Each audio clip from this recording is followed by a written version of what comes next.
Hey everybody, Nick here, and today I got a very quick tip for you on that helps with any kind of disassembly, but particularly when dealing with finicky little screws. So this is an example. This is the Urban EDC Supply Half Delta, and this is a knife that has a torque screw. This is a T8 screw right here. And one of the things that you'll notice about this particular screw is that it's kind of got a little bit of a dish to it. Like the internal part goes downwards. It goes concave for a minute before you even get to the Torx threads. And as a result, there is relatively little height for the bit to grab onto. What this means is that the bit wear becomes a much bigger factor than normally. So for instance, let me show you, and I'm actually going to try and use a super macro lens here, and I'm going to see if I can make any of this work here. Come here, super macro. There we go. What I'm going to show you are two different Torx bits, both of whom are relatively new. But one of these bits, this one over here, the one I'm shaking, is brand new, fresh out of the box. The other one was used on a stripped screw. And as a result, what we see here is that the very edges of it have worn away. Sorry, the autofocus is making this a little bit difficult here, but what we see here is that the edges of this guy are worn away.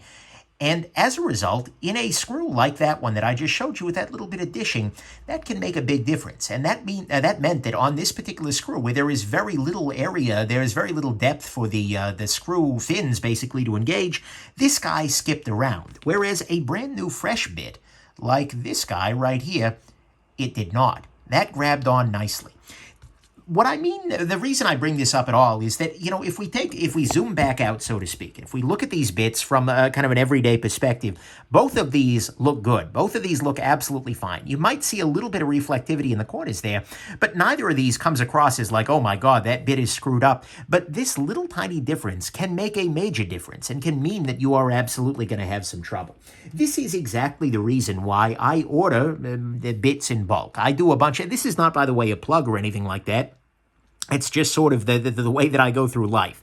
WeHi is my bit provider of choice. You can see more about my preferred tools over at nickshabazz.com/tools. But as a result, I end up, you know, it turns out that you can just buy a pack of these guys, like a bunch of T8s, a bunch of T6s, because boy, do I go through some T6s. But for exactly this reason, you can just go and buy a bunch of T8s. And then when you realize, like, okay, hold on, the very edges of this guy have stripped out.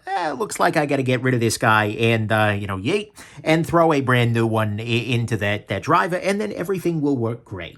And so, anyways, it's just a little detail, but those little tiny defects on the bits that you're using can actually end up making a really big difference. Oh, I was showing you a T7 rather than a T8, but whatever.